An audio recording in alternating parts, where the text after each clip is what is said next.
সবাইকে পূর্বা কিচেন চ্যানেলে অনেক অনেক ওয়েলকাম। তো চলে এলাম একটা রেসিপি ভিডিও নিয়ে। আমি আজ বানাবো বিরিয়ানি। খুব কম মশলা আর খুব সহজ পদ্ধতিতে বাড়িতে তৈরি করব বিরিয়ানি। তোমরা ভিডিওটা পুরো দেখতে থাকো। তো প্রথমে আমি বিরিয়ানির চাল আধ ঘন্টা ভিজিয়ে রেখেছিলাম। একটা হাঁড়িতে জল নিয়ে নিলাম, সেটাতে দিয়ে দিলাম তেজপাতা, এলাচ, লং, দারুচিনি। তারপর দিয়ে দিলাম অল্প সাদা তেল, যাতে রাইসগুলি লেগে না যায়। এখানে মাংসটা মেরিনেশন করে নেব। তার জন্য হলুদ, লঙ্কা গুঁড়ো, জিরে, ধনে সব কিছু দিয়ে আমি মাংসটাকে মেরিনেশন করে 10-15 মিনিট রেখে দেবো। লেগ পিসগুলিকে ছুরি দিয়ে অল্প অল্প কেটে দেবে, যাতে মশলা ভালো করে ঢুকে যায়। গ্যাসের মধ্যে আমি একটু কড়াই বসিয়ে দিয়েছি, তার মধ্যে দিয়ে দিলাম সাদা তেল। এটা গরম হয়ে গেলে তার মধ্যে আমি পেঁয়াজ কুচি দিয়ে দেব। পেঁয়াজটা আমি বেরেস্তার জন্য ভালো করে ব্রাউন ব্রাউন করে ভেজে নেব। এটা আমার ভাজা কমপ্লিট হয়ে গেছে, ব্রাউন কালার চলে এসেছে। তো এটাকে আমি এখন তুলে নেব। এটা যাতে নেতিয়ে না পড়ে, তার জন্য আমি এটাতে নুন ছিটিয়ে মেখে নেব ভালো করে। তারপর ওই তেলের মধ্যেই আমি গোটা গোটা আলু ভেজে নেব। আলুগুলি আমি আগে থেকে সিদ্ধ করে রেখেছি, তার মধ্যে আমি হলুদ মিশিয়ে ভালো করে এটাকে লাল লাল করে ভেজে নেব। আমার রাইস বানানো কমপ্লিট। তো এটাকে আমি জল ঝরানোর জন্য কিছুক্ষণ রেখে দেবো। আর হ্যাঁ, রাইসগুলিকে 90% সিদ্ধ করবেন। ওদিকে আমার আলু ভাজা কমপ্লিট হয়ে গেছে। তো এগুলিকে আমি এখন তুলে নেব। আমি আমার আলু ভাজার তেলের মধ্যেই সামান্য পরিমাণ তেল দিয়ে দেব। তার মধ্যে দিয়ে দেব মেরিনেশন করা চিকেনগুলিকে আমি ভালো করে কষিয়ে নেব, যাতে মশলাগুলি ভালো করে চিকেনের মধ্যে ঢুকে যায়। তারপর 5-7 মিনিট এটাকে ঢেকে কষিয়ে নিয়েছি ভালো করে।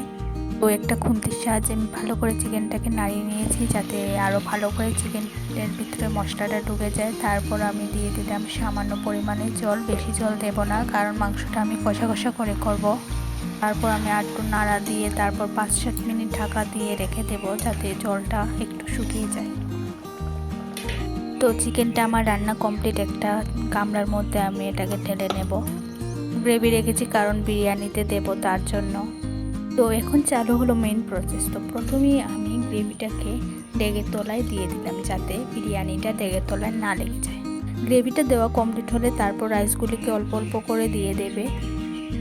তো তারপর আমি দুধের মধ্যে সামান্য পরিমাণ আতর মিশিয়ে নিচ্ছি।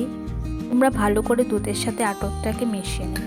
ওর চালু হলো চিকেন দেওয়া। তো আমি গোটা গোটা লেগ পিসগুলিকে দিয়ে দিচ্ছি। তো আমি বিরিয়ানিটা এক থাকেই করেছি, 2 থাকে আর যাইনি।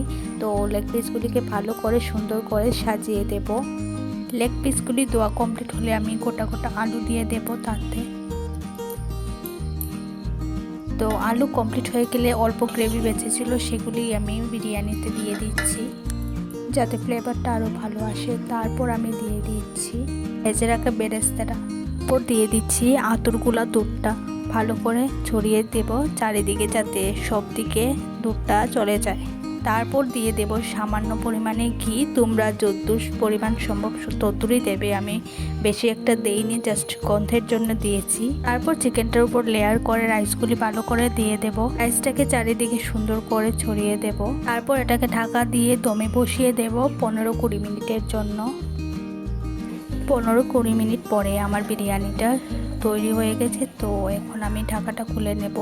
তো এখন আমি বিরিয়ানি কেটে নেব। তো এভাবেই বানিয়ে ফেলুন বাড়িতে। খুব কম মশলা আর খুব সহজ পদ্ধতিতে বিরিয়ানি খেতে খুব টেস্টি হয় আর খুব হেলদি হয়। তো আজকে ভিডিওটা এতটুকুই। যদি ভালো লেগে থাকে লাইক, কমেন্ট, শেয়ার, সাবস্ক্রাইব করে দেবেন। আর চ্যানেলে নতুন হলে চ্যানেলটাকে সাবস্ক্রাইব করে দেবেন, পাশে থাকা বেল আইকনটা ক্লিক করে দেবেন। তো আজকের জন্য এতটুকুই। নিয়ে আসবো পরে আরেকটা রেসিপি ভিডিও।